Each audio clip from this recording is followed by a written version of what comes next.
Hello students, today I will discuss about second part of number system and we will discuss in this part exercise 1.2. But before this exercise 1.2 we will discuss about introduction of 1.2. That means कि हम 1.2 में जो questions करने वाले हैं, ठीक है, उस किस वो एक्सरसाइज किस बेस पे है, यानी कि उसके पहले कौन से फॉर्मूला या किस थ्योरी के बारे में डिस्कस किया गया है, जिसके बारे में पहले हम पढ़ेंगे, उसके बाद हम एक्सरसाइज 1.2 की तरफ बढ़ेंगे जैसा कि हम करते हुए आए हैं।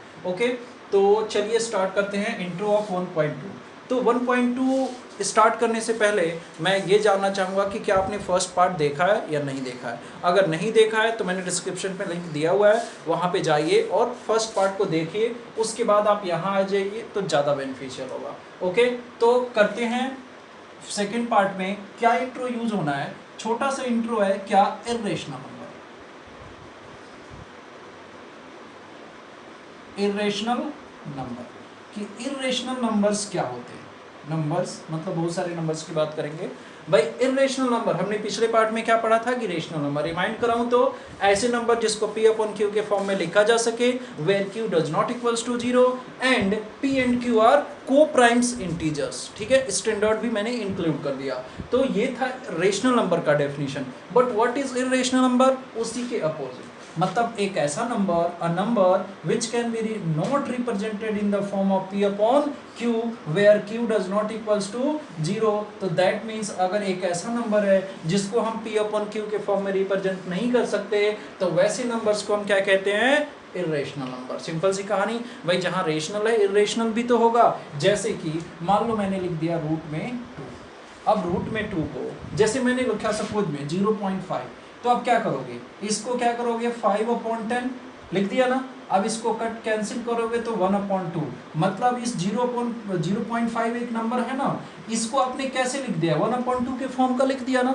तो अगर 1/2 के फॉर्म का लिखा और चेक कराया कि p अपॉन q के फॉर्म में है जी, where q does not equals to 0 है नहीं है जी, ठीक है, p और q इंटीजर्स हैं जी, सारा सेटिस्फाई हो रहा है, तो इसको हम क्या कहेंगे कि ये रेशनल नंबर है। लेकिन क्या आप √2 को कन्वर्ट कर सकते हो? जब आपको पता है कि जब आप डिवाइड करते हो तो ये क्या आता है 1.41 और ये कॉन्टिन्यूअस रहता है, मतलब कि ये एंड नहीं होता। दैट मीन्स हम √2 को क्या इस p/q के फॉर्म में ला सकते हैं? मतलब डेफिनेशन तो आपने सीख गया जिसको नहीं लिखा जा सकता। लेकिन क्यों नहीं लिखा जा सकता?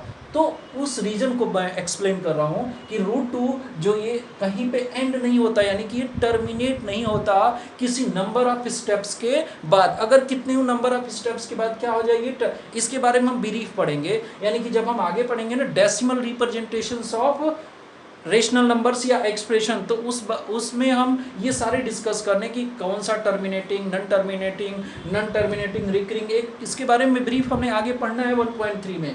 तो अभी मैं अकॉर्डिंग टू एनसीईआरटी लेके चल रहा हूँ, तो मैं स्टेप बाय स्टेप लेके चल रहा हूँ आपको, तो घबराना नहीं है, जैसा मैं बता रहा हूँ वैसे करते जाओ, सिर्फ इतना ही करो। हाँ, ये मैंने क्यों बताया, थोड़ा फील के लिए कि भाई क्यों नहीं लिखा जा सकता। तो इसलिए नहीं लिखा जा सकता, ये क्या है, नंबर ऑफ स्टेप्स के बाद जाके रुक जा रहा है, तो इसको मैं अपॉन में 10, अपॉन में 100, 2 के बाद हो जाए, 3 के बाद हो जाए तो 1000 करके हम इसको p अपॉन q के फॉर्म में रिप्रेजेंट कर सकते हैं। जबकि इसे नहीं कर सकते, तो जो जिन नंबरों को हम नहीं कर सकते उन नंबरों को हम क्या कहते हैं? Irrational number. और बस इस एक्सरसाइज में इन्हीं इर्रेशनल नंबर्स के बारे में हमने पढ़ना है। अच्छा, अब तो पता चल गया हमें कि रेशनल नंबर क्या है, जैसे कि √2 है, जैसे कि √3 है, जैसे कि √5 है, ठीक है, रूट में 8 है जी, है ना, क्योंकि इसको हम लिखेंगे 2 रूट में 2, तो ये भी है, ठीक है, जैसे कि क्या पाई है, ठीक है, ये सभी क्या है? इर्रेशनल नंबर है, ETC, ये सभी क्या है? इर्रेशनल नंबर है। ओके, तो अब बात आती है कि सर हम रेशनल नंबर को तो नंबर लाइन पे रिप्रेजेंट कर दे रहे थे, तो क्या इर्रेशनल नंबर को नंबर लाइन पे रिप्रेजेंट कर सकते हैं? हाँ बिल्कुल कर सकते हो। तो कैसे, इस बारे में अब हम सीखते हैं।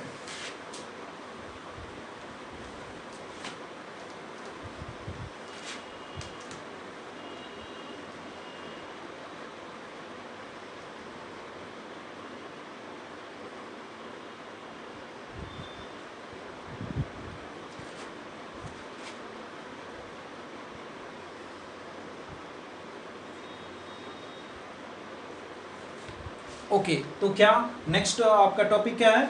Representation of rational number, irrational number on number line, यानी कि नंबर लाइन पे ऐसे नंबर्स जो इरेशनल हो उनको रिप्रेजेंट करना। तो बेटा ध्यान से देखना, क्योंकि डिफरेंट बुक में अदर टाइप से इसको रिप्रेजेंट किया हुआ मिल सकता है, लेकिन पर्पज सबका सेम ही होगा, सब वही काम कर रहे होंगे।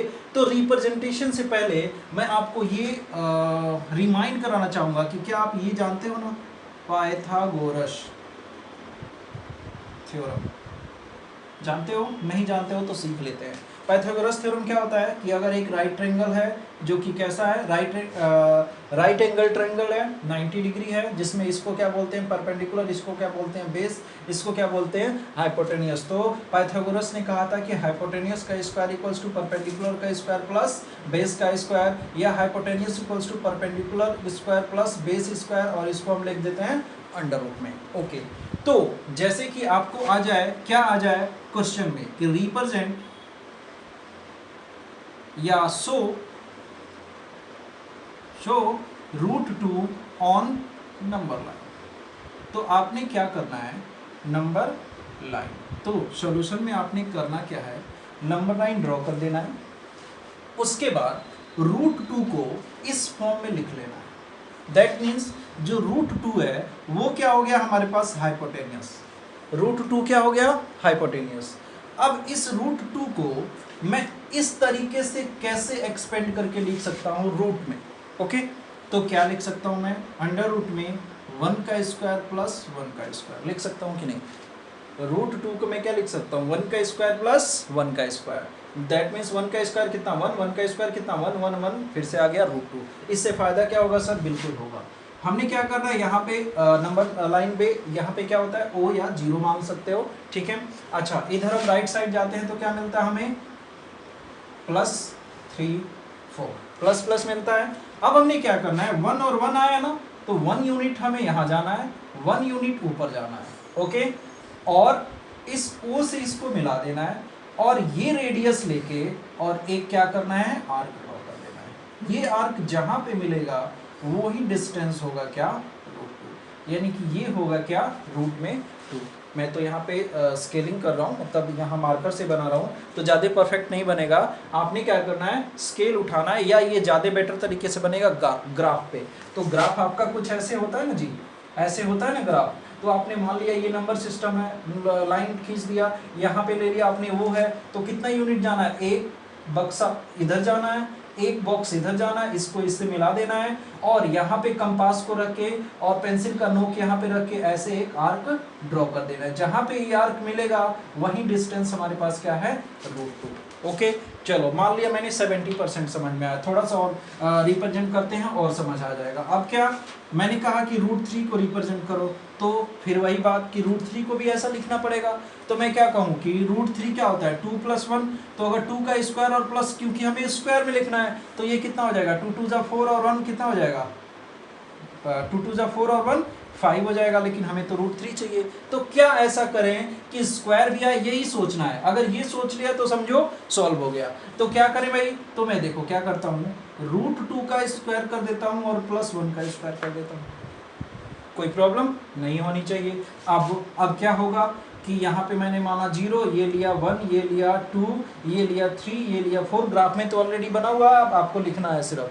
अब बात आती है कि 1 तो मैं ले लूँगा, सपोज 1 इधर ले लिया, या √2 इधर ले, √2 1 तो मैं कहीं पे भी लूँगा, इधर भी ले लूँगा, या ऊपर खींचना होगा ऊपर खींच लूँगा, ठीक है। अच्छा, एक और बात, अगर आपने ऐसा लिख दिया तो ये रिस्ट्रिक्शन नहीं है कि आप इसको x पे लिखोगे, इसको y पे लिखोगे, या इसको x पे लिखोगे, इसको कहीं पे किसी को भी रिप्रेजेंट कर दो, आंसर हर हाल में सेम आएगा। ओके, तो 1 तो मैं कर लूंगा, या तो x पे या y पे कहीं भी हम खींच लेंगे, यानी एक बक्सा इधर जाना है या एक बक्सा ऊपर जाना है, वो तो कोई प्रॉब्लम नहीं है। लेकिन √2 डिस्टेंस हम कैसे डिसाइड करेंगे, तो √2 डिस्टेंस हम ऐसे डिसाइड करेंगे जो हमने पिछले क्वेश्चन में किया था। तो दैट मीन्स √3 रिप्रेजेंट करने के लिए हमें पहले √2 दिखाना होगा, फिर √3 की तरफ बढ़ेंगे, क्योंकि √3 में √2 आ रहा है। ओके, तो ये बात समझनी जरूरी है। तो क्या √2 कैसे किया था हमने, 1 फिर इससे मिलाया और ये यहाँ आ गया, तो दैट मीन्स √2 ये मिल गया।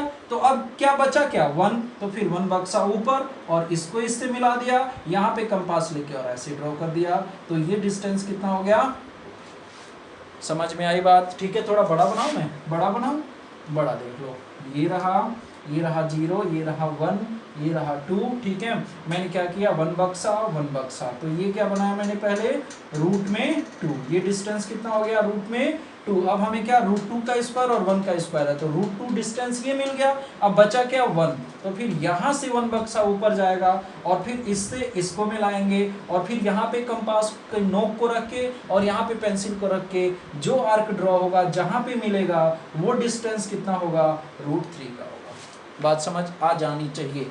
ओके, सेम वैसे ही अगर √5 आ जाए तो √5 तो आसान है, क्या 2 का स्क्वायर प्लस 1 का स्क्वायर, 2 2 जा 4 1 5, ये तो हो जाएगा। तो कितना, 2 बक्सा इधर 1 बक्सा ऊपर, या 1 बक्सा इधर और 2 बक्सा ऊपर और ऐसे ड्रॉ, फिर यहाँ पे खींचोगे यार, ठीक है, या फिर यहाँ पे 2 बक्सा इधर या 1 बक्सा ऊपर और यहाँ पे आर्क, फिर ऐसे आर्क, समझ में आ गई बात। अच्छा, रूट में 7 आ जाए तो क्या, फिर वही बात, क्या 2 2 जा 3 3 जा, तो क्या करना पड़ेगा भाई, देखो 5 और 2 7 होता है ना, तो एक बार क्या √5 का स्क्वायर और एक बार क्या √2 का स्क्वायर, मतलब आपको √5 भी बनाना पड़ेगा, √2 भी बनाना पड़ेगा, तब जाके √7 को रिप्रेजेंट कर पाओगे। प्रैक्टिस करना, कोई प्रॉब्लम आता है कमेंट सेक्शन में आपको पूछना है, मैं बिल्कुल बताऊंगा।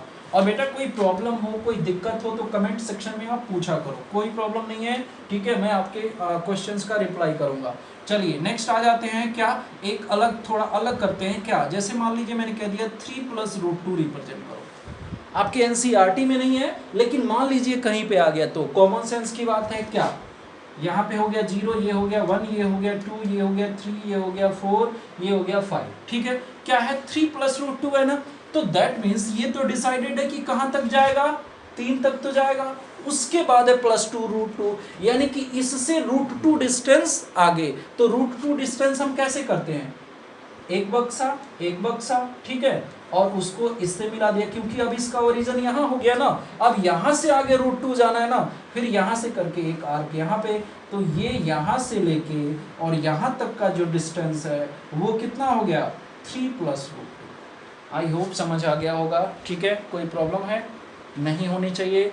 तो यही सारी चीज़ें हमसे क्या पूछी जाएंगी, एक बार रिमाइंड करा देता हूँ। इरेशनल नंबर क्या होता है, ऐसे नंबर जिनको P/Q के फॉर्म में नहीं लिखा जा सकता है, वेयर Q = 0, तो ऐसे रेशनल नंबर हमें क्या कहलाते हैं, इरेशनल नंबर। इरेशनल नंबर को भी हम नंबर लाइन पे रिप्रेजेंट कर सकते हैं, कैसे कर सकते हैं, ऐसे कर सकते हैं। अच्छा, कोई पूछे इरेशनल नंबर के 2-4 एग्जांपल्स बता दो भाई, क्या क्या है, तो √2 √3 √7 √5, ठीक है, और क्या है पाई, ठीक है, ये सभी क्या है इरेशनल नंबर। तो क्या इनको रिप्रेजेंट किया जा सकता है नंबर लाइन पे, बिल्कुल किया जा सकता है, ऐसे किया जा सकता है।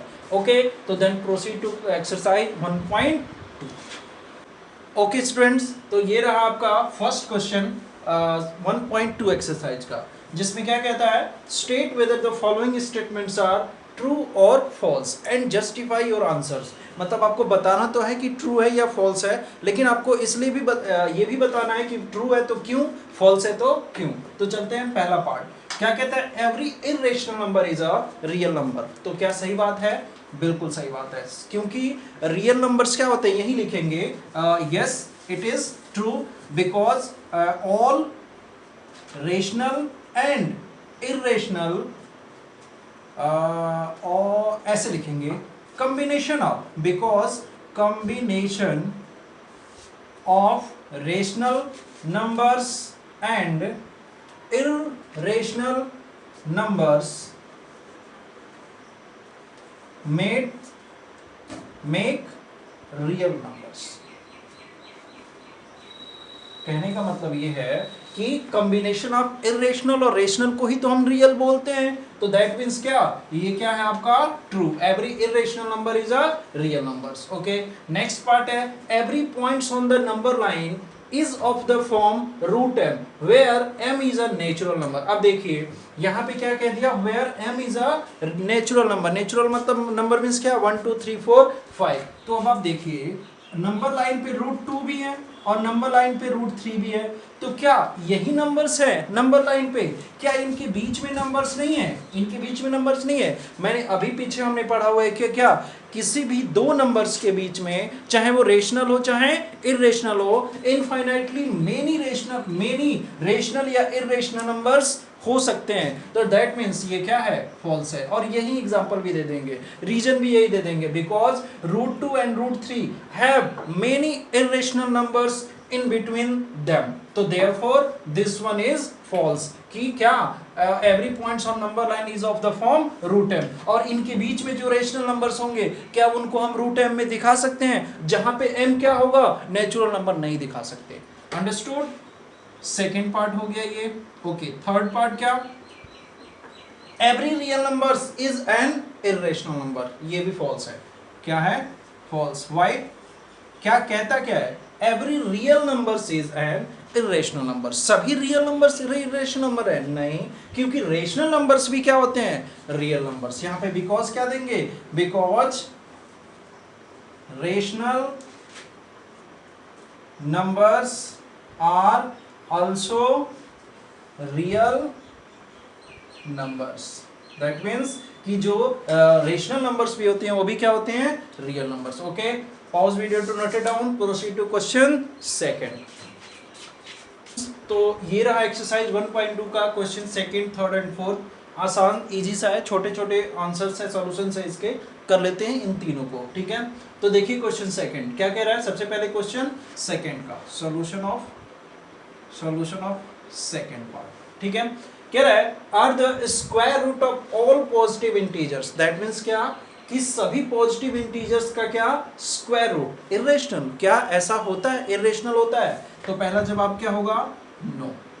क्यों भाई? कि देखो √2 का स्क्वायर रूट क्या हुआ? 2 का स्क्वायर रूट क्या हुआ? √2, ये क्या है? इरेशनल। 3 का स्क्वायर रूट क्या हुआ? √3, ये भी क्या है? इरेशनल। लेकिन √4 का स्क्वायर रूट क्या हुआ? 2, क्या ये इरेशनल है? नहीं है। तो वही रीजन हम देंगे। क्या कह रहे हैं? इफ नॉट, तो हमने क्या कह दिया? नॉट। गिव एन एग्जाम्पल, तो हम क्या देंगे? क्या लिखेंगे? For example √4 equal to 2 equal to क्या? Rational number. बात आ गई समझ? ठीक है, तो कह रहा है of the square root of a number that is a rational number, तो हमने दे दिया। ठीक है, हियर लिख देंगे here 2 is a rational number, तो देयरफॉर ये क्या? नो हो गया। Solution third. ओके, तो थर्ड पढ़ते हैं। क्या कह रहा है? So how √5 can be represented on the number line, तो √5 को हम रिप्रेजेंट कर सकते हैं। पिछले इंट्रोडक्शन पार्ट में ही बताया था मैंने। √5 को आप क्या लिख सकते हो? 2 का स्क्वायर प्लस 1 का स्क्वायर। देखिए 2 का स्क्वायर 2 2 4, 1 का स्क्वायर 1, तो 4 और 1 5। तो क्या करना है आपको? नंबर लाइन ड्रॉ करना है 0 1 2 3 4। ठीक है, दैट मीन्स आपको ये एक्स एक्सिस पे ले लो या वाई एक्सिस पे ले लो 2, या आप इसको ऐसे भी लिख सकते हो 1 का स्क्वायर प्लस 2 का स्क्वायर। तो इसमें कंफ्यूज नहीं होना है कि 2 को x पे ले, 1 को y पे ले, या 1 को x पे ले 2 को y पे ले, तो इसमें कंफ्यूजन नहीं होना चाहिए। आप किसी को भी ले लोगे, √5 का जो डिस्टेंस आएगा वो सेम आएगा दोनों केस में। ठीक है, तो क्या 2 का स्क्वायर 1 का स्क्वायर, तो क्या 2 पॉइंट में ले लिया x एक्सिस पे और एक ले लूंगा y पे। ये बिल्कुल सीधी लाइन होगी, और सीधी लाइन खींचने के लिए आप क्या करोगे? यहाँ पे 90 का एंगल बना लो ना, सिंपल कहानी। ठीक है, 90 का एंगल बना लोगे, बिल्कुल स्ट्रेट लाइन आ जाएगा, और 1 यूनिट का। लेकिन आपको 90 का बनाने की जरूरत नहीं है, आप तो ग्राफ पेपर पे करोगे, तो ग्राफ पे तो ऑलरेडी एक स्ट्रेट लाइन खिंचा हुआ होता है। अब क्या करना आपको? इससे मिला देना है, यहाँ पे नोक रख के और एक आर्क ड्रॉ करोगे, जहां पे आर्क मीट करेगा वही डिस्टेंस है क्या? √5। तो ये हो गया represent √5 on the number line. Fourth question है एक्टिविटी पार्ट, तो ये क्या फॉर्मूला यूज करोगे? DYS, do your self. Activity है, जैसा रूट को ही रिप्रेजेंट करने का मतलब आप अपने क्लासरूम में एक्टिविटी पार्ट है, आप पढ़ के देख लीजिएगा, हो जाएगा, आसान है। ओके गाइज, तो थैंक्स फॉर वॉचिंग एंड मिलते हैं नेक्स्ट वीडियो में, जो कि होगा इंट्रो ऑफ 1.3 और उसके बाद exercise of 1.3। Thanks for watching, keep supporting us, thank you.